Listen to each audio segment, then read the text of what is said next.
Magandang hapon po mga farmers. Ito naman po tayo.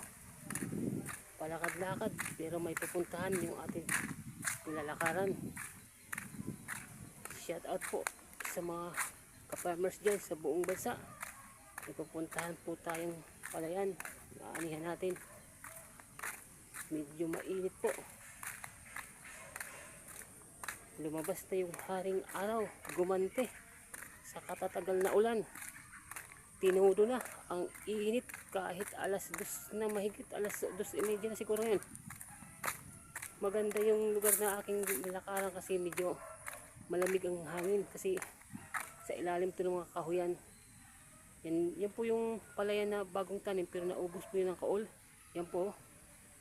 Kakaiba pong tong palayan na to kasi may mga tanim ng mga punong nyug. Oh. Kakaiba to sa nauna kong video. Kasi yung una kong video mga palayan na walang mga nyug, pero ito po maraming nyug sa ilalim ng palayan. No? Yung pong mga nyug na yan, tinanim po yan, talagang sinadya. Yan po sa dinadaan ng mga pilapil, yun po yung tinaniman po yan. Yun po yung mga nyug na yan, malayo po yan, masukal yung palay na yan, tinaniman ng mga nyug. Dito po tayo, may pupuntahan para another dagdag content at saka dagdag upload na rin kasi konti pa lang yung ating upload sa ating YouTube channel, Charles Lamar Vlog. Shout out po sa inyong lahat, pakisupport na lang ho. May pupuntahan lang po tayo para may upload tayong bago para sa ating mga viewers at subscriber. Ito po ho, yung kanal na po to, dinadaanan po ng tubig sa irrigation sa mga butihin nating magsasaka dito sa aming lugar. Shout out na rin sa lahat ng magsasaka sa buong bansa.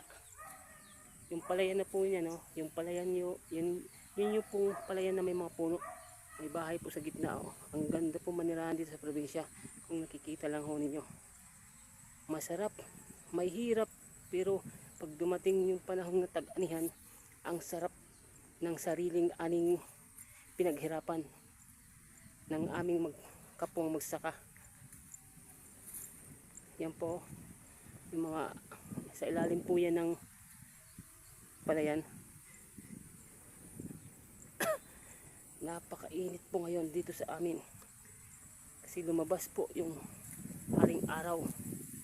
Gumanti sa mahigit isang linggo na ulan, panay ulan, mayroon pang mga lugar binaha. Kaya yung mga lugar binaha, sana malakas ang mga loob lang nyo. Ahon lang tayo, darating din sa atin ang panahon. Shout out sa kanilang lahat sa mga lugar ng medyo dinaanan ng hindi naman siya bagyo pero malakas na ulan, na buhos ng ulan. Kaya ngayon tag-init na naman po. Dito po bagong tanim po yan, bagong tanim, kaya wala pang bunga. Dito po mga ano na po yan, nagbubunga na, malapit ng anihin po yan. Yan po yung bagong tanim.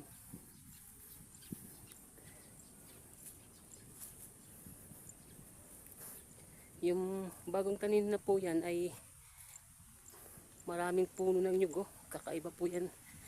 Tinaniman po talaga, sinadya talagang tinaniman ng mga bagong puno, bagong nyug,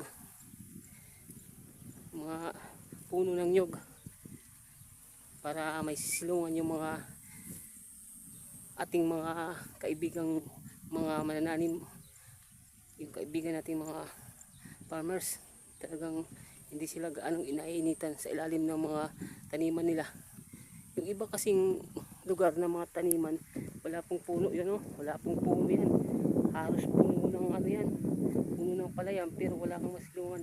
May ginagawa silang kubo lang para suporta na rin sa init at ulan yung mga magtatanim nila, yung mga tao nila. Yan po yung mga lugar na walang mga punong nyug. Magkatabi lang po ito. Ito po yung may mga puno. Ito po yung mga lugar na may mga puno. Yan po.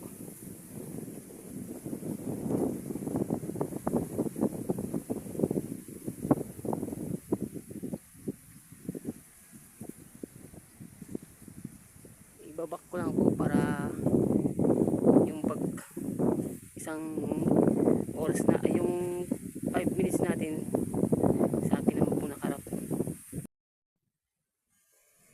Ito na po. Ito na po yung mga ka-farmers. Yung pangalawang oras ko yung kanina 5 minutes. Pinokus ko po yan sa mga pinagbibidyoan natin. Pero yung isang siguro mga 5 minutes din ito. Siguro sa akin po. Kasama ko na yun dyan yung mga dinadaanan namin.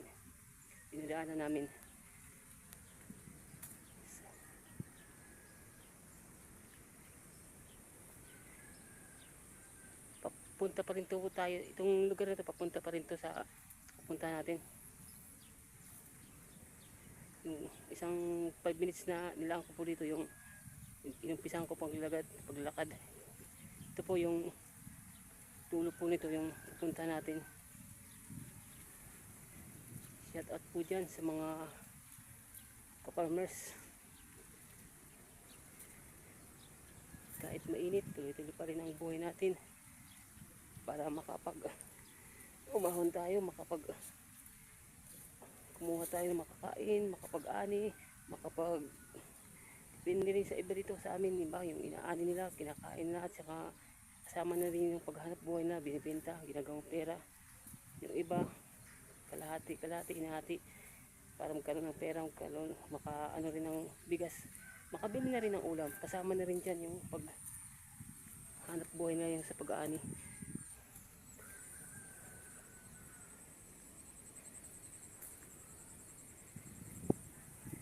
Shout out po sa lahat ng mga nasa palayan ngayong oras na to.